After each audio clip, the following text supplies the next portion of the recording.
Background: single-person chambers, SPCs, had taken decades to develop, with some crushing setbacks.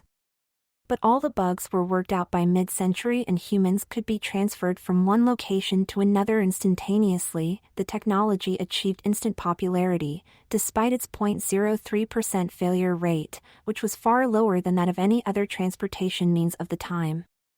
And, of course, the fact that it was instantaneous made it all the more appealing. But the single-user system had its downside, since a chamber had to recharge between uses, making it inconvenient for mass use. Now, almost a decade later, the technology had been improved to allow 2 people, and the plan was to make it virtually unlimited. But first, they had to be sure that the differentiation algorithm that had been developed would allow the doubling of capacity, and more.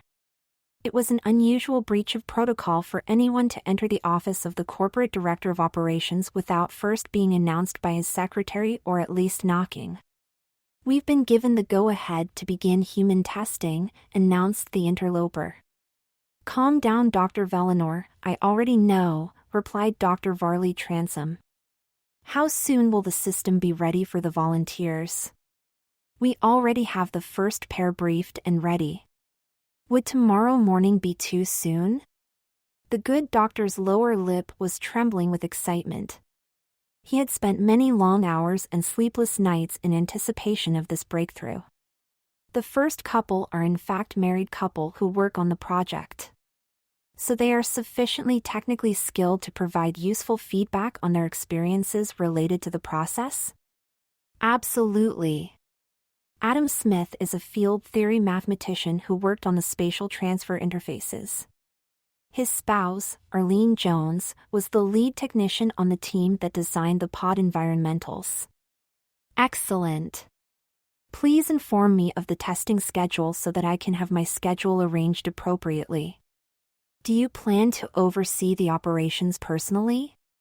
Oh no, doctor, I will simply be there to observe, and if needed obfuscate some of the new bureaucratic interference that is intended to clutter this process with ridiculous and schedule-killing nuances. But I'm also interested in meeting those brave volunteers of yours. The visiting doctor grinned broadly. An excellent strategy, sir. I have a meeting scheduled with my team the afternoon, and will forward the schedule to you as soon as we have finalized. They may not actually be tomorrow, but to welcoming you to our human testing. Later that day, the small conference room buried deep within the huge facility vibrated with anxiety and excitement as the team met to plan for the first live human testing of the project they'd been working on for years. Good, now that we have the schedule finalized, Lorraine, please send that to Dr. Transom immediately. I hope he's not disappointed that we delayed the first test for another day, but it can't be helped.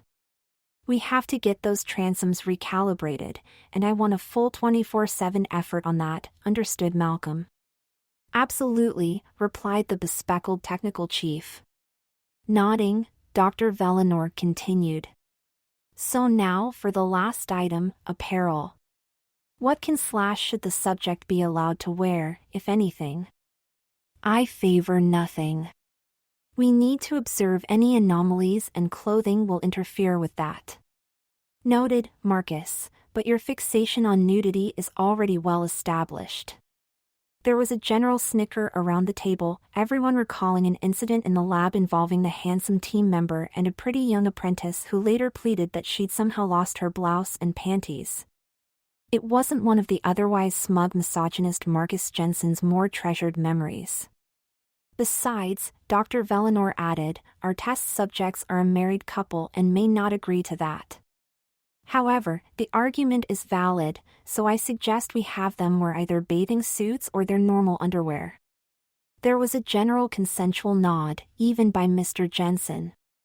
Very well, let's get to it. 3 days later, the couple introduced to the director were in their late 20s and had been married only a couple of years. They could have easily been randomly chosen by lottery from the population. Although with the advent of inexpensive cosmetic procedures, the average was a good deal more visually appealing than it had been in the past. Adam Smith was just under 6 foot with a trim-fit physique, longish hair that covered his ears, and a smooth squarish face. Like most men of his generation, he'd chosen to have his whiskers removed to avoid a lifetime of inconvenient shaving. Arlene Jones was a striking vision of femaleness. Her 5 feet 8 inches frame was perfectly curvaceous with an above-average bosom, long chestnut hair, brilliant blue eyes, and a radiant complexion.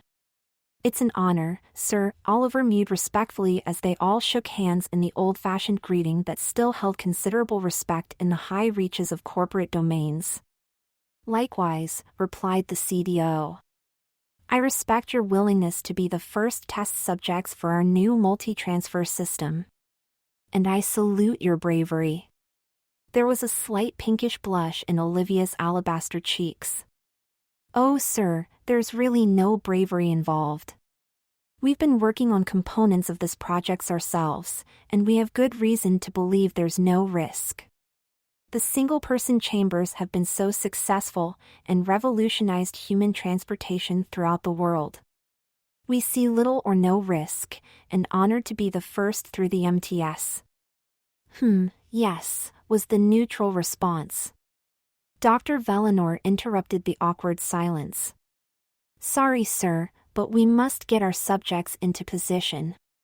"Yes, of course." The trio climbed down from the observation chamber to the main laboratory floor. The large vaulted room was lined with an eclectic array of electronic and computer hardware. In the center, separated by about 10 meters, were 2 identical transparent reinforced acrylic glass chambers, each with a metal top festooned with massive cables that wound up to the ceilings, then back via piping and bracketed frames to the surrounding equipment. The director watched as the couple was guided to the chamber on the left, where they disrobed and handed their clothing to a nearby lab assistant, leaving them only in their underwear. Mr. Smith preferred boxers, but had been convinced to wear slightly undersized briefs to facilitate post-test observation of any unforeseen changes in his anatomy. Whether Miss Jones had the same encouragement was unknown, but her sheer satin bikini briefs and lace bra left little to the imagination. It was easy to see her large beige areoles and prominent nipples, and hairless female anatomy, an option many younger women took similar to the male's beard removal. They entered the spacious box and with meticulous care were placed with their feet slightly apart on 2 metallic 3-meter diameter discs set in the floor and separated by a full meter. The two could have touched, even hold hands, but were encouraged to keep all their extremities within the confines of their respective discs. Once technicians gave the all-clear that the subjects were in place and ready, the chamber door was secured, followed by a significant increase in activity. As people worked feverishly at their stations, a low hum of building power began to grow until it was hard to be heard without the earpieces used by all those in the lab who needed them.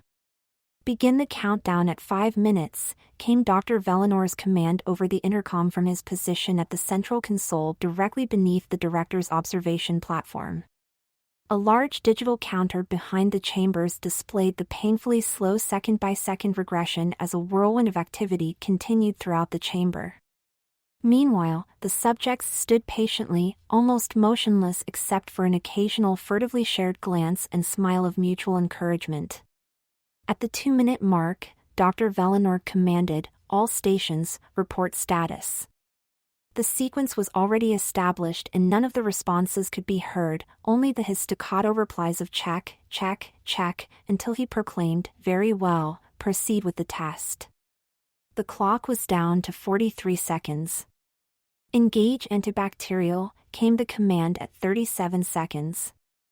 A heavy mist filled the chambers, but vanished as quickly. At 28 seconds, confirm systems devoid of non-human presence. Check. At 15 seconds, impose immobility protocol. There was a loud whirring sound like the wind-up of a heavy generator, and the two subjects suddenly locked in place, immovable, eyes shut, arms and hands down at their sides. They looked like statues or mannequins. Initiate final transfer countdown. 10, 9, 8, 7. The subject's chamber suddenly filled with a whirling kaleidoscope of colored particles. At the 5 count, the swirling rainbow spit into 2 distinct cylinders, surrounding the subjects with their own individual multi-hued tornado until nothing could be seen except for the brilliant twin whirlwinds. Then came the order, dual transfer test number 1 in 3, 2, 1, initiate. There was a noticeable click throughout the entire system, followed by a visible vibration of the jumbled cables and hoses atop both chambers. Slowly the 2 spinning patterns in the subject's chamber began to dissipate, while in the second chamber the patterns began to appear. The effect was like pouring 2 columns of twirling holiday decorations into another. According to the countdown clock, now displaying elapsed time, it took just under 7 long anxious minutes for cubicle number 1 to drain entirely into cubicle number 2. Just when the announcement of transfer complete was heard, a dazzling thread of silver shot down from the top of the chamber, wrapped itself around the 2 pillars, then vanished as quickly as it had appeared. Elapsed time, no more than 3 seconds. "What the hell was that?" yelled one of the team. There was a sudden palpable tension, then a flurry of activity for the next 4 minutes while the process reversed, the swirling patterns faded. Transfer complete was declared when the subjects appeared in cubicle number 2. Then there was a general gasp by some of the observers, and at least one suppressed scream was heard as the subjects promptly collapsed unconscious to the chamber floor. The 2 persons who appeared were a jumble of human parts. The male had long blonde hair, the female's was a short brown. But most noteworthy was that the transfer process had exchanged their lower halves, underwear included. "Medical team, get them out of there!" A group of white-coated staffers rushed in with 2 gurneys. The 2 subjects were quickly loaded onto them and whisked away to whatever medical facility had been prepared in the hopes that it would never be needed. But it was needed, and now! The normally unflappable Director Transom gasped in horror and anger, then shouted, "Dr. Vellenor, report to my office as soon as you can." When Dr. Vellenor was finally sitting in his office after several interminable hours, the director had had several hours to thrash his nerves and worry about the future of his pet project and the company in general. "What happened?" "Well," was the tentative reply while nervous hands shuffled through a stack of reports' computer readouts. "We found a loose coupling in one of the transduction coils above number 2. It resulted in a tiny leak that caused the unplanned starburst flash in the chamber and interfered with the spatial interfaces. Medical has found no significant physiological damage in either subject, discounting of course their exchange of body parts." "No damage? Are you kidding? We turned them into freaks." "But the entire system is being inspected, and we believe that we reverse the process and restore them." Dr. Transom sat back with only nominal relief. "But will they agree to subject themselves to your, reversal after what they've already been through?" "Already covered. They both regained consciousness just before I left to see you, and they agreed because they didn't want to remain as they were. Good God, man, I'd kiss them if they were here." "So when can you be ready again?" "Probably late tomorrow. There's a lot to do, and some detailed repair work to complete. The subjects won't be happy about the delay, but it can't be helped." "Well, make it quick. We have to have good results to report to the board in a couple of days." 2 beds in a small medical facility deep in the bowels of the corporate complex were being fussed over by several people brandishing stethoscopes. Arlene was staring at her husband with a wry grin plastered across her full rosy lips. "Well, dear," she chortled, "you always liked my long blonde hair. So how do you like it now?" He blew at the flaxen strand across his mouth, then turned his head and brushed away the curtain of curls so he could see his wife. "It keeps getting in the way. I've asked for something to tie it back, but I don't think they care." He stared at her for a moment, then added, "Actually, you look kinda cute with my short brown style.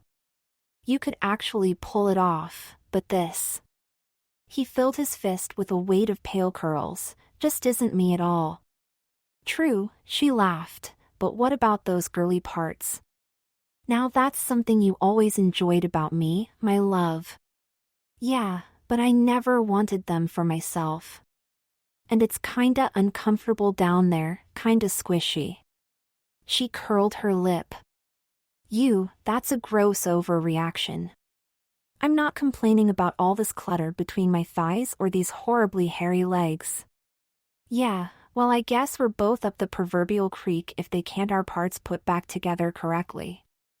I'm sure they're doing their best, she replied without much confidence. But meanwhile, how do you get this damn thing to lay down?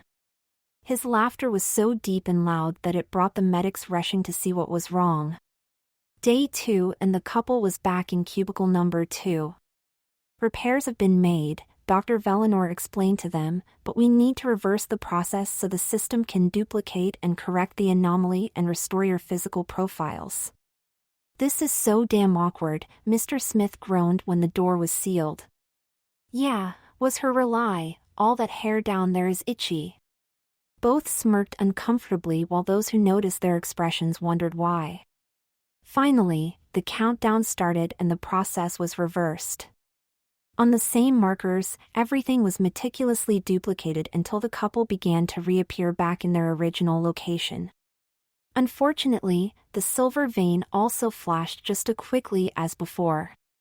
Damn it, barked Manager Velinor, how the hell did that happen again?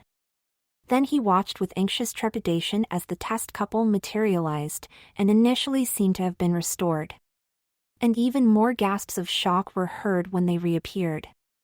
On the positive side, their hair was restored, and below the neck their torsos and lower halves were now properly realigned, and they didn't pass out. But sadly, complete success was elusive. Their heads didn't match their bodies, and their voices matched their heads. I think I'm going to be sick, groaned Adam Smith when he couldn't tear his downward gaze away for the significant cleavage on his chest. Arg, don't you dare, scolded Arlene, at least not until you're near a trash can. So now what, Varley? Asked Dr. Transome. I'm not exactly developing a good feeling about getting out of this. You're not the only one, Soul. But we found a glitch buried in the transponder code, and I'm going to give the IT tech who found it a huge bonus 'cause it was buried so deep in the millions of lines. She's a genius by anyone's standards. Maybe, but that doesn't mean there are other, glitches buried in the chaos you call a process. I'm confident that everything possible has been done. If we don't succeed this time, then I'll resign and you can find someone else to fix it. I hope that's not necessary, but don't doubt that I'll do it if it comes to that.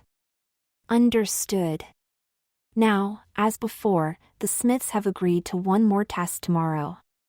The test couple were housed in a small dorm-type room with double bed and its own bathroom while they waited overnight for the next test. They were back in their original clothing, although the attire went with the bodies, not the heads. Arlene seemed to be unaffected, but Adam was not a happy test subject, not at all. Well, I got my hair back, Arlene preened. Adam shivered beneath the soft gray silk blouse and short black mini skirt. Yeah, but that girly gesture with those broad shoulders has me creeped out. He pulled at the straps on his shoulders. Geez, how do you live with these harnesses wrapped around your chest all day? The damn thing itches and digs into my skin. Would you rather go without? You'd certainly make most of the males around here happy if you did. And by the way, try keeping your legs together when you sit. She contemplated him for a moment. You know, I never noticed before, but if you let your hair grow you might make a reasonably attractive woman. He grimaced and crossed his shapely bare legs. Let's hope this doesn't last past tomorrow, so we'll have to find out. Party crasher, she countered, then leaned over and kissed him. Later, after a long evening of teases, jokes, and playful bantering, mostly by Arlene, they finally decided to try getting some rest. Arlene had disrobed to her boxers and was waiting on the bed. Adam stood there in panties and bra. There's nothing for me to sleep in, he complained. You could just go commando, she chuckled suggestively. Not a chance, he gruffly replied. I don't like sleeping in the nude except when, gulp. Yes, she playfully asked, then added, oh, don't be such a ninny. I don't want to do anything about our situation either. Why don't you look in that closet? Maybe there's something there. He scurried off and after a moment found something. Oh crap, they've got to be kidding. When he turned back into the room carrying a wad of diaphanous lavender material. I'm gonna kill the bozo who gave us this room. Arlene shrugged. You always like it when I wear stuff like that. What's so different now? You've certainly got the body for it. Now stop your incessant complaining and get ready for bed. I want to get at least some rest before we have to go through that monstrosity of a process again. I'll change in there. While Adam lurched forlornly toward the bathroom, Arlene noticed that his wide hips were swaying a lot more than they had earlier. She thought, I wonder if he realizes that my body is taking him for a ride? When he returned, she did a classic double take. Damn Han, that skimpy little thing sure makes my body look hot. I think I'll stuff it in my bag and take it home when we're done here. And you're welcome to it. I feel like a piece of meat on display. That's the whole point, my dear, and you should be the first one to appreciate it. You sure would if you had my vantage point. He crawled into bed and pulled the covers over himself. Just shut up and go to sleep. And don't you dare try anything. I'm not in the mood and I know precisely where to aim my knee if necessary. Oh, ouch. Ugh, this takes awkward to a whole new level, Adam grumbled after they were once again in position in cubicle number 1 and only their skivvies. Of course, Adam was wearing the translucent bra and panties. The process proceeded exactly as it had on the first day, but with far more success. In fact, when the couple reappeared, they were fully and completely intact. Everything appears nominal, so it's our consensus that the third process made all the necessary corrections and our tests have been restored to their original profiles. Dr. Vellenor reported to Director Transom. Excellent. When will you be able to work with the second test pair? Well, we have a huge pile of data to sift through. In addition, I've ordered all teams to review their components with meticulous detail, especially the coding and mechanics. I'm afraid we'll need a few weeks, at least. Ugh, the board isn't going to like that. It sets our schedule back a bit, not to mention the hit in the budget to satisfy the Smiths. We're probably lucky that they took our huge severance offer and agreed to honor the non-disclosure agreement. Yeah, I suppose. So have they been released yet? Yes. Completely relieved to be back in their own bed, Adam pulled out the bank draft that they'd accepted. We'll never have to work again, unless we want to. He stared in amazement at the 8-figure amount, which demands a delicious celebratory libation. She took the 2 tall flutes of champagne from the nightstand and handed one to her spouse. Their glasses clinked together. Here's to a future together that we never could have imagined. And to whatever it brings. There was a long pause while the delicious liquor was enjoyed. Honey, now that we don't have any financial worries, how do you feel about trying to start that family we were planning to have when we could afford kids? Adam was stunned. Well, given the circumstances.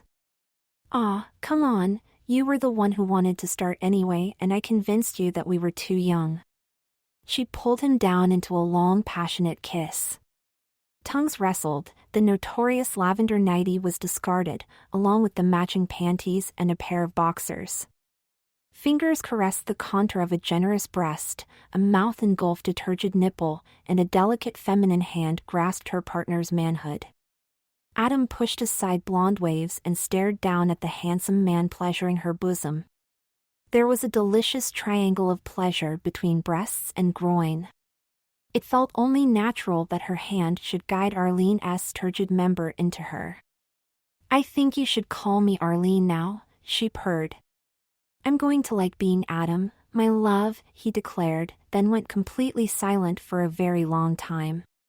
About that family, the wonderfully satisfied woman who had only had breasts for 2 days. Was the exhausted response. "How about we just let nature take its course?" Her partner grinned. "Fine with me, and the sooner the better. In fact, my period ended the day before we did that insane test, so I was probably ovulating." Oh, maybe I spoke too soon. The first Smith progeny, a boy whom they named Solomon, was born exactly 9 months later, and many more are planned.